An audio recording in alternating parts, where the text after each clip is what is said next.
bukan syariatnya Allah. Karena selama ini kitalah yang menjadi raja, kitalah yang mentuhani hidup dan badan ini, tak apapun syariat yang kita kerjakan.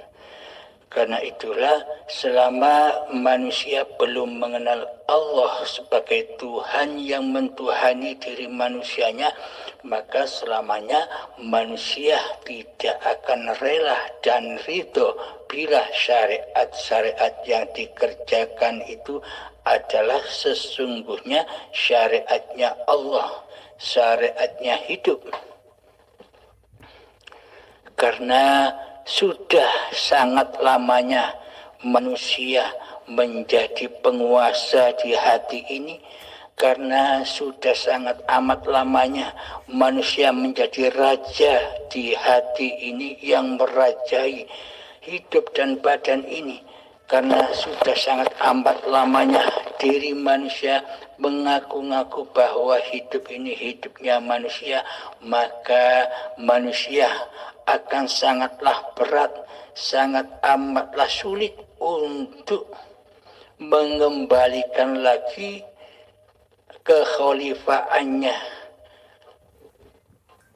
kepada Allah.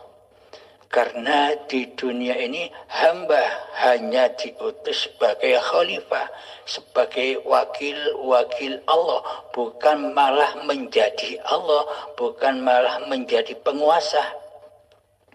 Selama ini tampilan kita, posisi kita selama ini di hati kita kan seolah-olah kita yang jadi Tuhan, seolah-olah kita yang jadi Allah. Tapi kita tidak terasa, tapi kita tidak menyadarinya. Mari kita buktikan secara nyata. Contoh, selama ini kita menggaibkan Allah di hati kita. Selama ini kita mentiadakan Allah di hati kita. Apakah itu yang dikatakan bertuhan?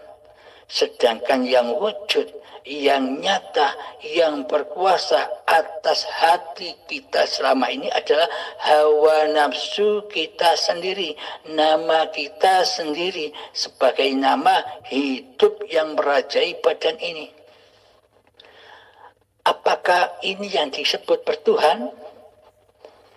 Bila yang wujud di hati kita selama ini wujud diri manusia kita, berarti yang wujud inilah yang selama ini kita dewa-dewakan, kita mulia-muliakan, kita Tuhan-Tuhankan di hati kita selama ini.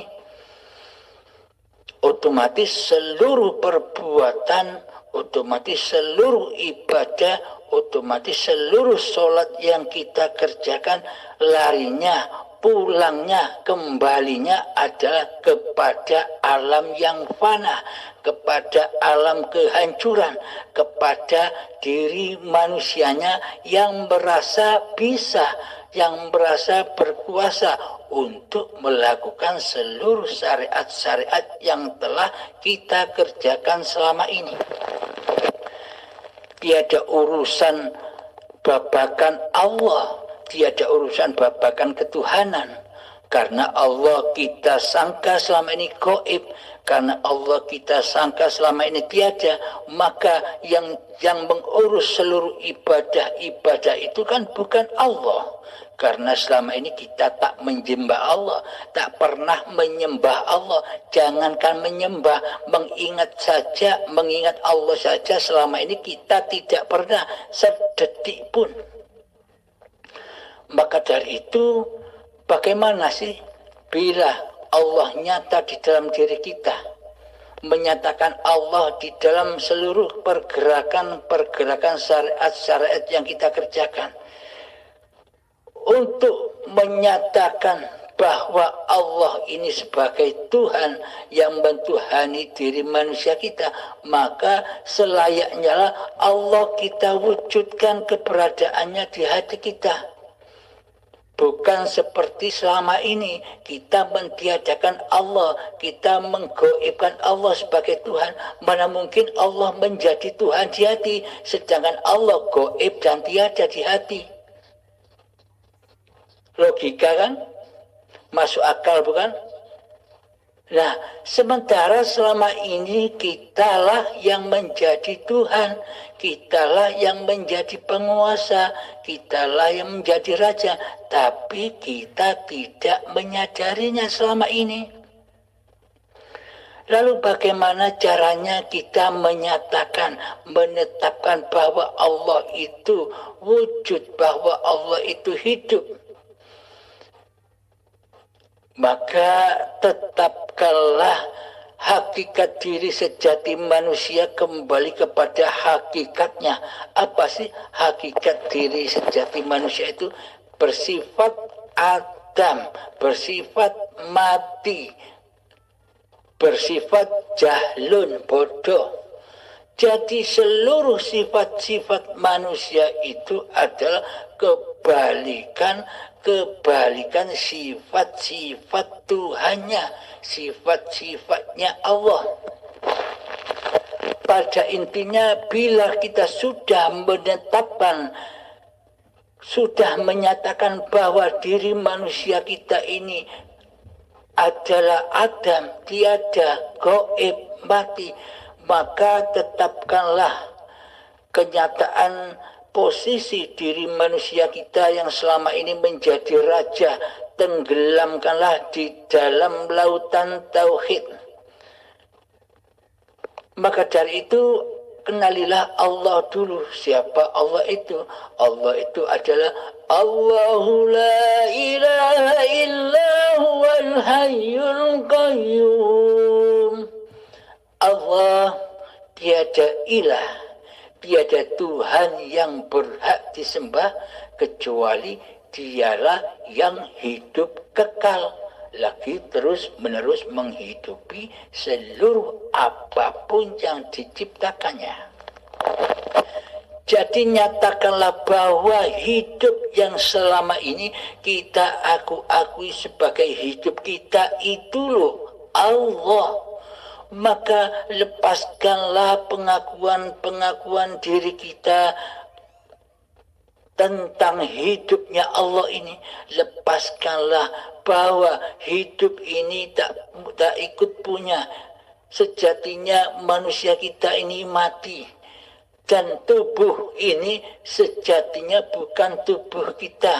Inilah tubuhnya zat yang bernama Allah itu, milik Allah. Jadi lepaskanlah hidup dan badan ini, bahwa sejatinya hidup dan badan ini bukan milik manusia, akan tetapi miliknya Allah. Diciptakanlah badan-badan ini di dunia hanya untuk menjadi wakil Allah, menjadi khalifatullah. Maka dari itu di dalamnya jangan mengaku-ngaku bahwa diri manusia kitalah yang hidup.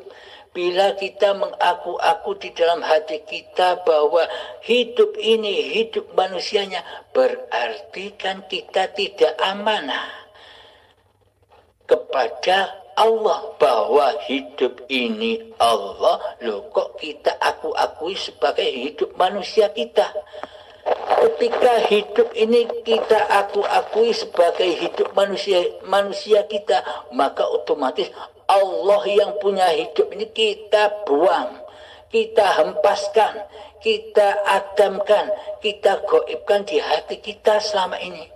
Karena sesungguhnya hakikat sifat hawa nafsu diri manusia ini inginnya selalu ingin menjadi Tuhan, menjadi penguasa, menjadi Allah, tapi tidak disadarinya.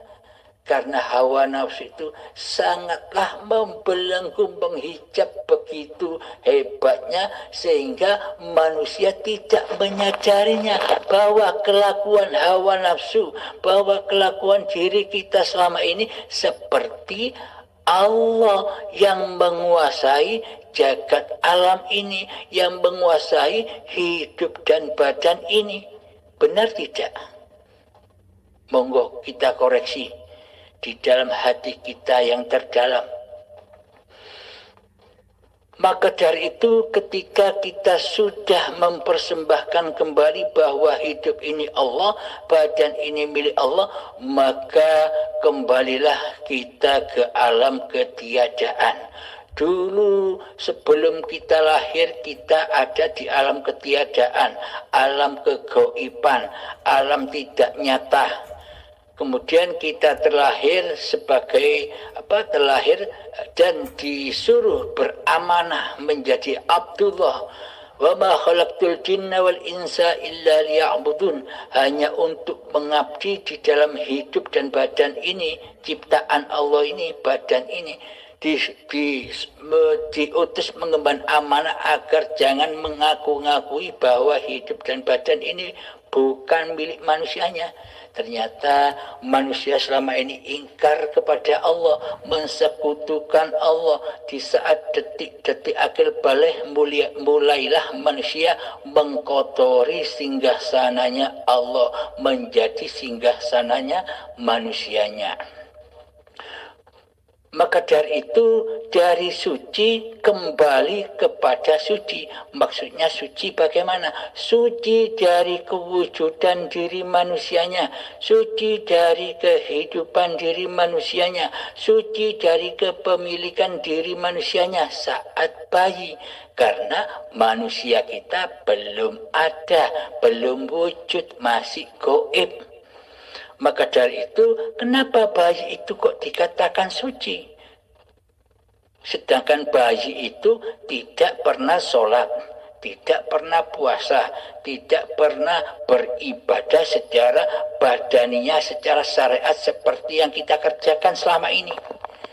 Kenapa bayi itu kok lebih suci daripada orang-orang yang merasa dirinya bisa beribadah ribuan tahun, beribadah sebanyak mungkin, ilmunya tinggi, beramal sebanyak-banyaknya. Akan tetapi nilai mereka di sisi Allah kalah dengan bayi yang suci. Bayi tidak pernah apa-apa, tidak pernah ambil wudhu, tidak pernah ngaji, mung bisanya owe. Akan tetapi disebut suci di sisi Allah. Karena apa? Maksudnya karena di dalam bayi manusianya kan tidak ada, gaib, fana, belum ada. Maka dari itu bila kita ingin kembali suci di dalam hati kita ini, jangan wujudkan diri manusianya yang menjadi Tuhan, mentuhani hidup dan badan ini. Wujudkanlah Allah yang maha suci, bahwa hidup ini Allah yang berkuasa, yang mengutus, yang memerintahkan, yang memperjalankan apa-apa pergerakan yang dilakukan oleh badan-badan ini. Pertanyaannya, bila kita sudah bisa menyatakan Allah di hati ini, apakah syariat-syariat yang seperti selama ini kita kerjakan apa masih berlaku? Nah, jawabannya begini. Jika kita masih merasa menyatakan bahwa Allah lah yang wujud di hati kita, bahwa hidup inilah Allah, jika masih merasa, berarti kan belum Allahnya yang wujud, belum Allahnya yang hidup. Akan tetapi rasa diri manusia kita hanya merasakan. Bila diri manusia kita sudah gaib, sudah fana, sudah hancur, mana mungkin diri manusia kita bisa merasakan, mewujudkan Allah dan menghidupkan hayatullah. Berarti yang jadi Tuhan masih diri kita. Bila kita masih merasakan. Bila hati kita, bila diri kita sudah tidak merasa wujud lagi, bila diri kita sudah tidak merasa hidup lagi, lah mana mungkin kita bisa bersyariat yang seperti selama ini kita kerjakan. Sedangkan kita tak punya hidup, kita tak punya wujud. Nah, maka dari itu ketika Allah sudah nyata kehidupannya, kewujudannya di hati kita, maka seluruh syariat-syariat yang dikerjakan oleh badan ini sudah bukan kekuasaan manusianya, karena syariat-syariat yang terjadi di dalamnya bukan syariat manusia lagi, yakni syariatullah, yakni af'alullah. Apapun yang terjadi atas badan itu bukan urusan manusia lagi, bukan tataan manusia lagi. Anda bisa melihat orang-orang gila itu. Apakah orang gila itu masih ada kewujudan dari manusianya, kewujudan hidup manusianya? Kan tidak ada di orang gila itu. Maka orang gila itu tidak bisa menentukan, tidak bisa menetapkan syariat-syariat manusianya, karena manusianya tidak ada, karena Allah lah yang mensyariatkannya. Meskipun dipandang manusia lain itu tidak benar, salah, akan tetapi pandangan manusia lain kan hanya sebatas badan, bukan hati. Inilah jawabannya. Jadi ketika Anda melakukan sholat, puasa, zakat, haji, tuntunan-tuntunan seperti syariat yang selama ini kita lakukan, maka di dalamnya jangan sampai merasa diri kita yang bersyariat. Kembalikan semuanya kepada Allah lah yang bersyariat, yakni kembali ke alam lillahi ta'ala. Demikian sahabatku. Ada pertanyaan lagi? Alhamdulillahirrabbilalamin. Untuk lelaku atau praktek hatinya tinggal membalik saja dari ke setiap harian kita.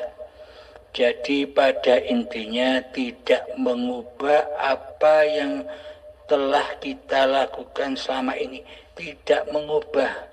Yang diubah hanyalah dulu yang berkuasa di dalamnya hambanya yang merasa mentuhani seluruh pergerakan badan ini, baik maupun di tatanan syariat, ketika sholat, ketika puasa, ketika beramal ibadah, seluruhnya dulu hawa nafsulah yang berkuasa di dalamnya.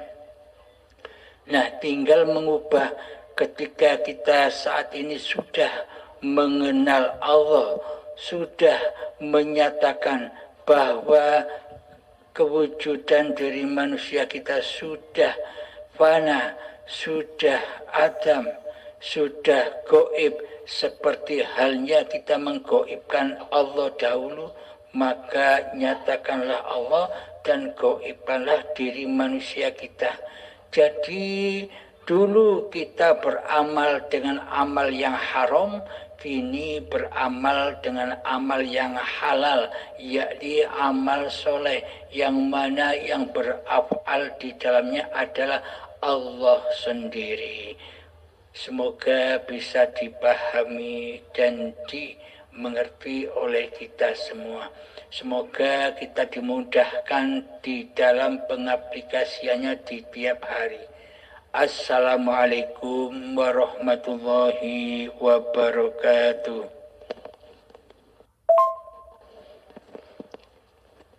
Alhamdulillahirrabbilalamin. Inilah yang dimaksud hijrah. Hijrah dari tempat yang gelap, hijrah dari kewujudan manusia kita yang wujud menjadi Tuhan, hijrah dari kebodohan kita, hijrah dari kejahilian hati kita selama ini, hijrah menuju bertemu Allah di dalam fisabilillah. Ketika wujud yang ada, hidup yang ada sudah kembali suci wujudullah, sudah kembali suci hayatullah, inilah hijrahnya hamba menuju Tuhannya dari jalan yang gelap menuju jalan yang terang benderang. Dulu ibadahnya jatuh ke dalam jahanam, akan tetapi kini ibadahnya sampai mi'raj, dunung tajalli kepada Tuhannya.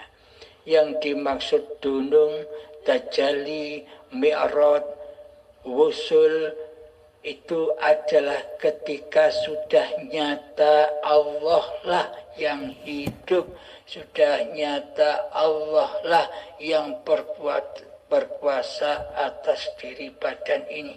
Inilah yang dimaksud tajalli atau dimaksud wusul.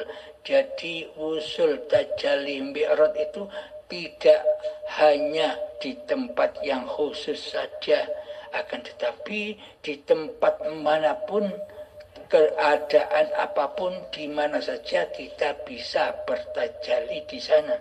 Contoh, ketika kita memasak di dapur, di dalamnya hati sudah nyata, sudah meyakini bahwa inilah hidupnya Allah. Hidup Allah lah yang memerankan badan ini untuk memasak. Hidupnya Allah lah yang memerankan, yang menguasai badan ini untuk mengupas-ngupas bumbu di dapur dan sebagainya. Aplikasikanlah seperti hal yang demikian. Luaskanlah ketauhidan kita, ketajalian itu dimanapun kita berada. Karena Allah tidak kemana-mana dan tidak pula kemana-mana. Wa nahnu aqrabu ilaihi min hablil warid. Dan kami lebih dekat kepadamu daripada urat nadimu. Yakni maksudnya aku lebih dekat daripada hidupmu. Maksudnya ketika hidup masih terkuasai manusia, maka gaiblah hidup yang lebih dekat itu. Ketika hidup manusianya sudah kembali ke alam keadamannya, dipersembahkan kembali kepada Allah, bahwa hidup ini Allah, itulah yang dinamakan roji'un. Tamat den sudah cerita manusia, yakni akhirat, akhir kekuasaan diri manusianya. Di hari kiamat setelah hancur leburnya alam semesta ini, Allah dawuh, adakah Tuhan selain aku? Kata Allah. Ketika sama halnya ketika kewujudan diri manusia kita, kewujudan hidup manusia kita, kewujudan kekuasaan diri manusia kita sudah hancur luluh lantak, hancur lebur, yang ada hanya hidup akan mengakui aku iki Allah. Bismillahirrahmanirrahim. Innani anallah. Sesungguhnya aku ini Allah. La ilaha illa ana. Tiada Tuhan selain aku. Fa'budni, maka mengabdilah kepadaku. Wa aqimis sholali zikri, dan dirikan solat hanya untuk mengingat aku. Apa yang dimaksud sholat itu? Ya ketika mengingat Allah itu lu sholat. Ketika hati sudah mengingat bahwa hidup ini Allah yang berjalan, bahwa hidup ini Allah yang bergerak, bahwa hidup ini Allah yang memasak, bahwa hidup ini Allah yang bekerja, bahwa hidup ini Allah yang memakankan badan, bahwa hidup ini Allah yang meminumkan badan, bahwa hidup ini Allah yang mensolatkan badan, bahwa hidup ini Allah yang mempuasakan badan. Ini loh yang dinamakan solat. Yakni selalu ingat bahwa hidup ini Allah yang memerankan, yang mempergerakkan badan-badan ini.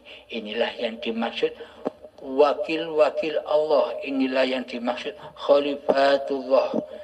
Inilah yang dimaksud wali-wali Allah. Karena hakikatnya seluruh manusia itu adalah wali-walinya Allah.